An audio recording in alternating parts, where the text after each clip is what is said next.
श्रीमान अशोक गहलोत साहब, जो ये कहते हैं कि मात्र शासन से ही समावेशी विकास नहीं हो सकता, इसके लिए हर स्त्री और पुरुष को आगे बढ़कर काम करना होगा। माननीय मुख्यमंत्री महोदय।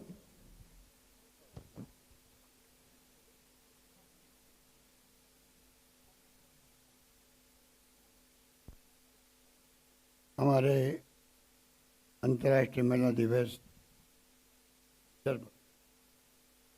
आयोजित इस कार्यक्रम में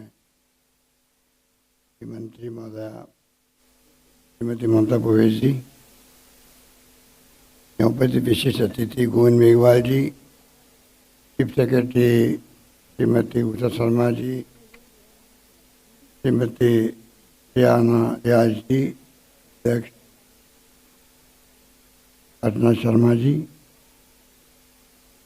श्रीमती गुहा जी, श्रीमती रश्मि गुप्ता जी, श्रीमती उर्मिला दूरिया जी और UNFPA की प्रतिनिधि रेस्पेक्टेड मिसेज इंडिया विजनर, यहाँ हमारे मेयर साहिबा बैठे हुए हैं, मनीष गुजर जी, सौम्या गुजर जी, विधायक आदरणीय गायत्री त्रिवेदी जी और प्रदेश भर से पधारे हुए हमारे तमाम महिला शक्ति की प्रतीक हमारी माताएं, बहनें, बेटियां, उपस्थित भाइयों और बहनों, नौजवान साथी, मुझे खुशी है कि आज बहुत ही एक शानदार कार्यक्रम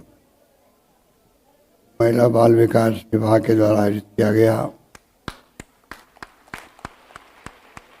और 4 दिवसीय प्रोग्राम में मैं समझता हूँ कि शायद पहली बार ऐसा हुआ होगा कि 4 दिन तक प्रोग्राम लगातार आयोजित हो।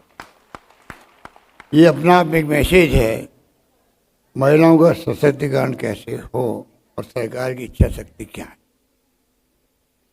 जिन सरकार में बैठे हुए हमारे प्रतिनिधि, मंत्रीगण, विधायकगण, तमाम साथी, ब्यूरोक्रेसी के लोग अगर इच्छा शक्ति रखते हैं तो आप सोच सकते हो कि कोई काम रुकता नहीं। कि ममता जी ने बहुत विस्तार से बातें बताई, मैं उनको वापस रिपीट नहीं करना चाहूँगा। बहुत ही सुंदर शब्दों में उन्होंने जो योजना इस सरकार की है उसके बारे में आपको विस्तार से बताया। मुझे खुशी है कि राजस्थान में वुमेन एम्पावरमेंट को लेके जिस प्रकार की सोच रखी गई है वो आप सबके साथ, मुझे इस बात का भी गर्व है कि आज़ादी के वक्त से ही हमारे मुल्क के उन नेताओं ने महात्मा गांधी के सानिध्य में, या पंडित जवाहरलाल नेहरू थे, सरदार वल्लभ भाई पटेल थे, मौलाना अबुल कलाम आज़ाद थे और संविधान बना डॉक्टर अम्बेडकर साहब सानिध्य। हमारी बहनें माताएं बैठी हुई है, शायद इनको जानकारी होगी कि हमारे आज़ादी के वक्त में जो फैसला हुआ महिलाओं के लिए, आज अगर महिलाओं का मान सम्मान कायम रहा है, उसके बाद में तो अभी ममता जी बता रही थी कि राजीव गांधी जी ने क्या किया, 73-74 अमेंडमेंट कर दिया, मेयर बन रही है, प्रधान प्रमुख सरपंच बन रही है, परंतु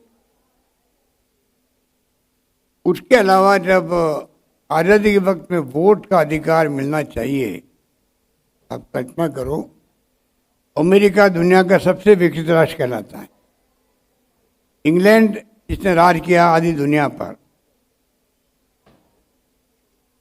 वहां पर महिलाओं को वोट का अधिकार मिलने में 100 वर्ष लगे, 100 वर्ष।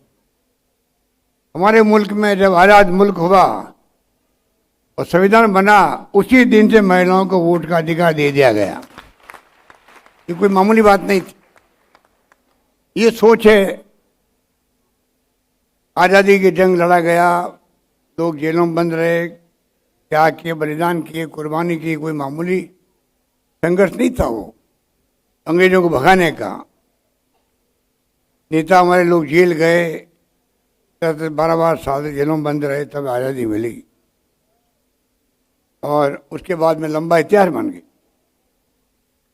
हम सबको गर्व है कि इंदिरा गांधी जैसी महान नेता महिला थी वो,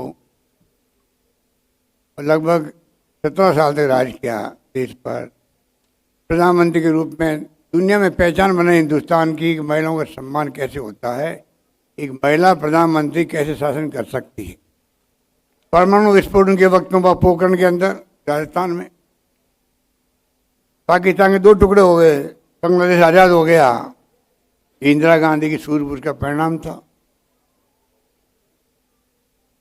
जिस रूप में उन्होंने महिलाओं का ध्यान रखा, वो अपना एक प्रतीक थी महिलाओं की। और मैं समझता हूँ कि ठीक कहा गया कि अमेंडमेंट होने के बाद में संविधान में जो पावर आई है महिलाओं के हाथ में, गांव में भी महिलाएं पहले सरपंच बनी, प्रधान बनी, प्रमुख बनी, तो पुरुष प्रधान देश है, पुरुष हावी रहता है, पति हावी रहता है पत्नी पर।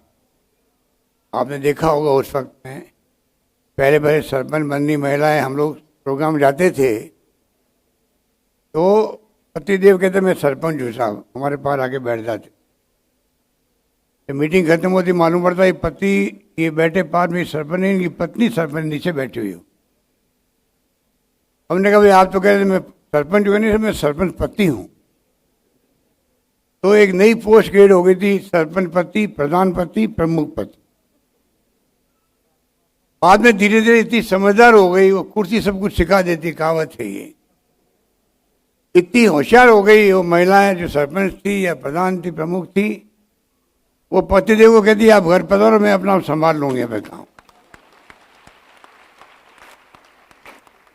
आप सोच सकते हो कि बदलाव कुर्सी का है, पावर का है, पावर जो मिली है महिलाओं को उसका है। उस वक्त मैंने देखा एक पाकिस्तान के इकोनॉमिस्ट थे, उस जमाने में एक आर्टिकल लिखा था उन्होंने, हिंदुस्तान के प्रधानमंत्री राजीव गांधी ने बहुत समझदारी का कदम उठाया है। जब 50% आबादी महिलाओं की हो, उनको जो संविधान में संशोधन करके अधिकार दिया जा रहा है, तो आने वाले जमाने के अंदर हिंदुस्तान की महिलाएं सत्ता में भागीदार निभाएगी। तो आप सोच सकते हो देश किस तेज गति से प्रगति कर पाएगा। और यही बात आप देख रहे हो कि लागू होती है धीरे धीरे, एम्पावरमेंट की बात होती है। जब 73-74 अमेंडमेंट हो गए तो सोनिया गांधी जी ने एक भूमिका अदा करी, 30% आरक्षण मिलना चाहिए महिलाओं को पार्लियामेंट के अंदर, असेंबली के अंदर। एक हवा तो बनी, राष्ट्रीय बहस हुई, लोकसभा में कानून पास हो गया, इसका आगे अटका हुआ पड़ा है राज्यसभा के अंदर, कभी न कभी वो भी काम हो। हमने पिछली बार सरकार में आए थे, दूसरी बार में आया था, मुख्यमंत्री बना आपके आशीर्वाद से, हमने 30 से 50% कर दिया आरक्षण महिलाओं का पंचायत में और नगर निकायों के। आप सोच सकते हो कि जिस रूप में महिलाओं की शक्ति, महिलाओं का रचनात्मक काम अभी बाहर में देखा, किस प्रकार से महिलाएं का जो अलग अलग ट्रेनिंग करवाती महिलाएं, मैं बहुत प्रभावित हुआ बाहर देख करके विभिन्न स्टाइल्स पे। और लास्ट में जो सुनीता मीना जी जो ये जूडो कराटे का प्रदर्शन करवाया बाहर, अभी हम देखा उनकी फोटो भी हुई यहाँ पर, निर्भया स्क्वाड। पूरे राजस्थान में हम लोग पुलिस लाइन पे या पुलिस लाइन के अलावा भी, वो सुनीता बता रही थी कि 10 महिलाएं